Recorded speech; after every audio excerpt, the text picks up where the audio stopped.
There's just something that I saw tonight, and I wanted to do a video on it just because I'm concerned. And I'm concerned as a wrestling fan.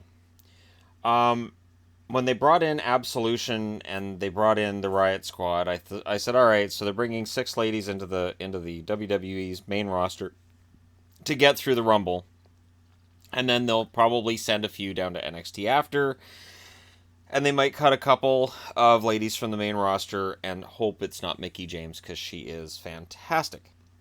But I've watched the last few weeks, and the only matches I really watch in wrestling, I didn't really watch the Gauntlet match tonight because I don't care. I was like, holy crap. I remember at 5 o'clock, I'm like, okay, so Roman's against Seth, I don't care. And then an hour and a half later, I go back and I'm like, okay, it's Miz and Braun Strowman, so it's still the Gauntlet match? Oh, wow. A Gauntlet match that lasts longer than the Elimination Chamber. That's a good idea. But anyways, as pointless as that match was, and Braun wins it because, of course, they had a six woman tag match after, and what threw me about that was every time Mandy Rose was in the ring.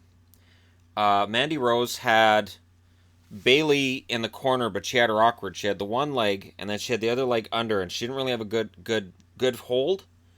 And she still did the face first drop to the mat with her. A move which, if it's done safely, looks devastating, but it really doesn't hurt. But if done in a sloppy manner, you can get hurt. And then there were a couple other moves that I watched, and I'm like, oh, Mandy. And it's funny because Mandy Rose might be the best looking woman that WWE has ever had in the ring. And I know that there are going to be debates about who the best looking are, and you could argue Alexa, you could argue Mickie, you could argue Trish, whatever. Mandy's in that conversation. So I really think that's a big part of the reason why she was called up. She was also called up. She had some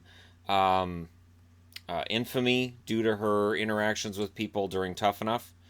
And I get WWE wanting to get, a beautiful woman on the main roster. But every match I watch her, she does a couple of things that make me cringe. The other thing that has me concerned is Sasha. Sasha's a very good wrestler. But right now, she's taking risks. So Mandy's doing moves that aren't risky if you do them right. Sasha's doing moves that are just clear risky as hell. And Sasha has had an injury history that has cost her kind of a spot at the top. And there's some belief that she's injury prone and that holds her back, holds her out of being the top woman in the company. Alexa Bliss is entrenched as the number one. Rumor has it she'll be fighting Nia Jax at WrestleMania. It would be nice to see Nia Jax finally get some consideration from WWE. She's been given an iffy entrance music song. She's been given some ring gear that is not flattering. And it's funny because I watch Total Divas, and Nia's she's a very pretty lady, and she's very smart and well-spoken. And you don't really see that on TV. They're not bringing that out. And yet Mandy Rose is being put out there a lot. And I don't... to me, it doesn't look like Mandy's ready. And I have somewhat the same concern with Liv Morgan, but Liv, while she has a limited moveset, she seems to understand that, and I don't see her doing things in the ring and cringe and go, man, she really could have hurt somebody. And there was a move that Mandy Rose did, and I'm trying to remember if it was a spinning DDT or which move it was she did on Mickie, and Mickie said something to her as soon as she hit it. I think it was a suplex. I want to say fisherman suplex, butterfly suplex. And Mickie said something to her right after she did it. And I couldn't tell if she was calling the next spot or if she was admonishing her a little bit.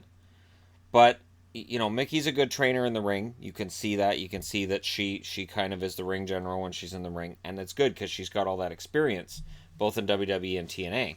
And she's definitely worked with women who are less talented than her. I just have a real concern that Mandy's going to get somebody hurt and that Sasha's going to end up breaking her neck at some point. You've got Paige at ringside, who will likely never wrestle again due to some really, really unfortunate luck on her part. You've got Lita, who, had some issues with health down the stretch. And you've got Nikki Bella is, and I've never been a Bella Twins fan, but Nikki is somebody I've concerned about her neck as well. And then I watch what Sasha's doing, and it's like, what in the world? And even Mick Foley called her out for it on social media for her doing a face plant on the floor, where she was coming through doing a suicide dive, took a kick to the face, and did a face plant on the floor. That was 2 weeks ago, I want to say. And Mick Foley's like, don't do that. If Mick Foley tells you not to do a spot because it's dangerous, you might want to listen to the guy who used to go through flaming barbed wire tables and wrestle with a barbed wire baseball bat regularly. If he tells you that spot's dangerous and it's going to shorten your career, listen to him. His career should have gone on much longer than it did, and he put his body through so much just to entertain the fans. And I know Sasha's probably doing that in part, and part of it may be she wants that spot at the top back, and she wants to show management, hey, I can do tremendous spots and put on tremendous matches, but the risk just isn't worth it. So between Sasha's reckless of her own of her own well-being, and then you factor in Mandy Rose, who is, I'm not saying she's careless or she's reckless. I'm just saying she doesn't look ready to me, and I'm worried about somebody getting hurt. And I think she needs some more work on her moveset, and some of these throws she does, she definitely needs to work on them, because you don't want to see somebody get hurt. So it was something I saw tonight, and if you haven't watched Raw tonight, by all means look it up. Look up the 6-lady tag team match I'm talking about. I'm sure WWE will post it. I would think they'll post it on YouTube. I haven't seen it yet. I haven't really looked for it though either. So, but if you watch wrestling, you probably will watch that match tonight. And again, the women's roster's never been as deep as it is right now. It's never been as talented as it is right now. It's fantastic, but there's concerns I have, genuine concerns. So I'd be interested to know if there's other wrestling fans that have noticed that as well, and if those concerns are mine alone. Of all of the women who've been brought up, and Sonya Deville's got to lose the black lipstick because it makes her look weird. It just doesn't look great. And I'm wondering too if Sonya Deville's tough girl bit is going to work when the actual Shayna Baszler comes up from NXT. Is that tough girl routine going to work at all if they're both on the same show? Because the NXT girl genuinely terrifies me. I watch her in the ring and I'm like, man, she is so strong. The one lady I'd like to see get called up, if they're gonna call another one up soon, is Nikki Cross. Nikki Cross is genuinely hilarious, and I actually think that if they play this right, you could see women wrestling against men on some limited scale. And Nikki Cross to me seems like a female wrestler who could wrestle and look legitimate against men. Of course, the biggest issue is that when a woman's wrestling against men, it's not an equal rights thing or anything. It's just it is hard to believe that a woman in a wrestling match would last against a man who's 6'5", 260 pounds. I'm old enough to remember when Sable, who was Rena Mero at the time, had the feud with her own husband, Mark Mero, who was soon to be her ex-husband. And it was unbelievable every time she won a match. I was like, really?